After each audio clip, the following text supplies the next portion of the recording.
Hey, next up here on D Shap in the morning, we have my good friend Vinny the Booch Bucci. And before we went on the air, I don't know what to talk about, but like I want to talk about one thing quick before we get to this other topic.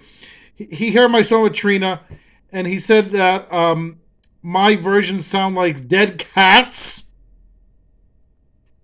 No, I said dying cats, not dead. Oh, They were dying. dying. They hadn't died yet. D- didn't die yet. Okay, dying cats. But Trina's version, did you hear Trina's version? Yes, but it was hard to hear over you because you guys were both singing at the same time. Well, that's what a duet is. No point. That's what a duet is. So it's like her amazing, your atrocious singing was drowning out her amazing singing. Well, it just sounded like it just became noise. Well, if you want, well, you know what? It's tough to record at a bar too. Don't forget, like the echo sound, from the speaker. Yeah, it's tough. Especially when you're using a laptop. I'm sorry. Especially when you were still recording with a laptop. No, I did with a phone. Oh. Oh yes. Okay. But no, it's always tougher to record at a venue, because it echoes and to get the live moment. Again, it was a live show. Now, if I recorded it like at a studio, it wouldn't have been that much echoish, Vinny. Yeah, I mean that's an option. But good news is on your playlist, because I manage the music playlist on VinnyTheBooch.com. So you can actually hear the song on VinnyTheBooch.com. Go to VinnyTheBooch.com. Right above D Shap in the morning, above the Boochcast, you will see the music playlist. And you can hear the song right on VinnyTheBooch.com. Yes, and if you go to VinnyTheBooch.com, there are now updates made to the website. So you might want to check them out. There's better links to the merch store. I've updated the gig sections. I got some shows coming up. I want you guys to check out. So the whole site's been revamped and updated. I might be making a few changes as well in the coming weeks, but I got a lot of updates on there now. So VinnyTheBooch.com is the way to go. Well, yeah, because you're on right now on D Shap in the morning here on VinnyTheBooch.com and on iHeartRadio and on Spotify and on Apple Podcast. Now, off the air, I really, because we're on Apple Podcasts, I really feel like throwing an apple at you. Because off the air, we were talking about how I annoyed you many years ago at this comedy thing in Atlanta. What was this place called in Atlanta, this comedy show? Where was it? It was called... Yeah, you're coughing because you're wrong. Jerry Farber. No, it's because I had something in my throat. It was called Jerry Farber's Side Door. Oh, that's Jerry. What it used to be called. Yes. Now the Punchline. That's their new location in Atlanta, where Jerry Farber's used to be. But back when the Punchline was at their original location, it was called Jerry Farber's Side Door. Side Door. And it was a place for comics to go and get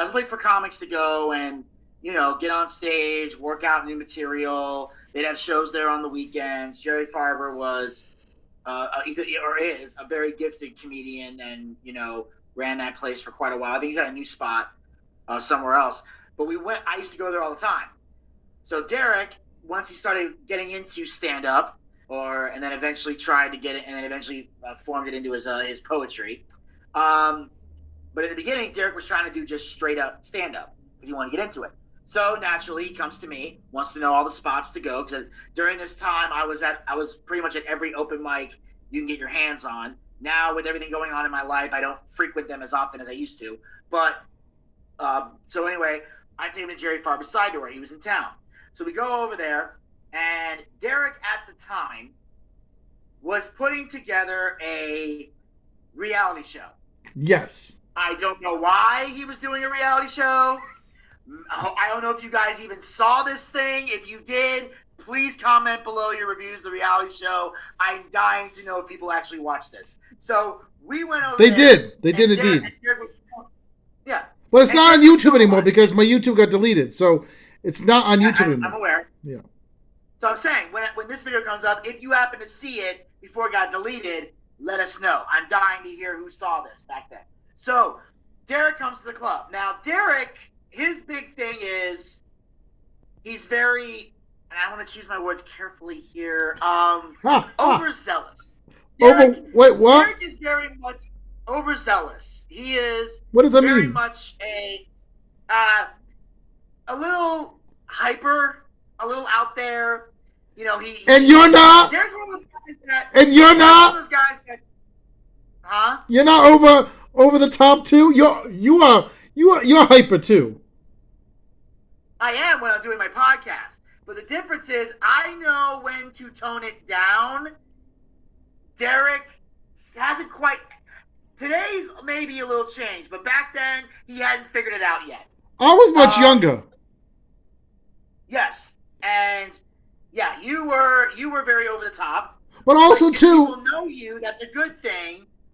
But when you're around some people that don't know you, it can rub people the wrong way and make them uncomfortable. For example, comedians, even though we're very on stage, we have our personas and our personalities. Comedians, when they're off stage, are very reserved. They're very much like, we hang out, we talk like normal people.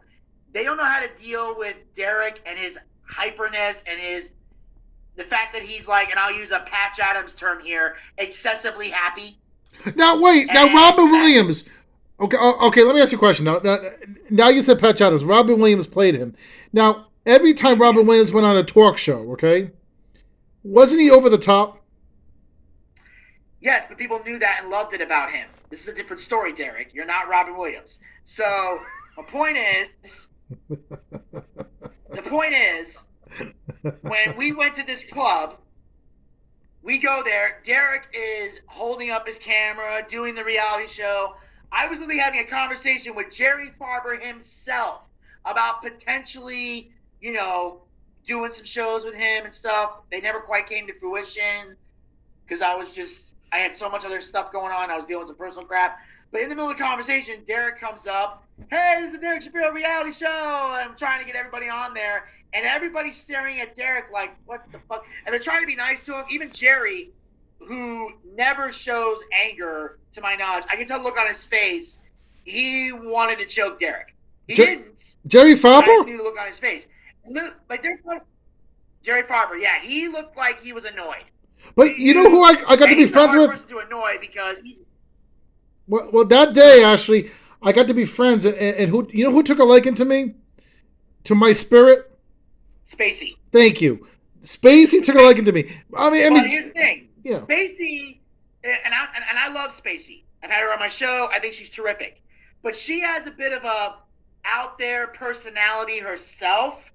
So people like that tend to gravitate to each other. So she liked what you were doing because Spacey is that kind of person. Right. Those other comics aren't. Right. So it just rubbed everybody the wrong way. Even at one point, people would give me the look like, hey, man, you better check your boy over here. What the hell's wrong with him? And I'm trying to explain who Derek is.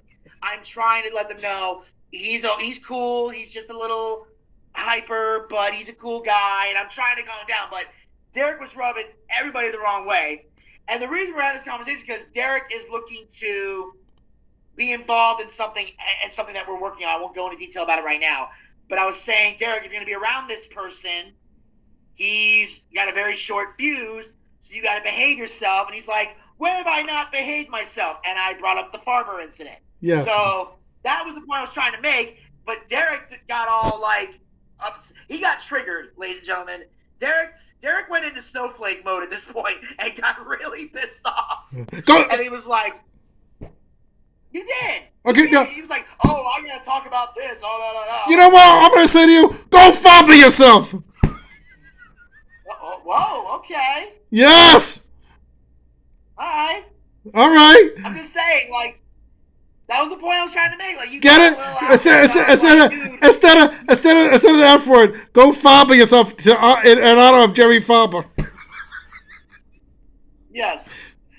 Jerry Farber, yeah. But I'm saying, so I had to make sure, there's certain people that if I bring Derek around them, I'm like, dude, you got to tone it all the way down. All the way down. Be normal first. Let them get to know you before the personality comes out. Exactly. Because if you hit them with that right away, no one's prepared for it. And they're like, what the Farber is wrong with him? They're going to be thinking that the whole time.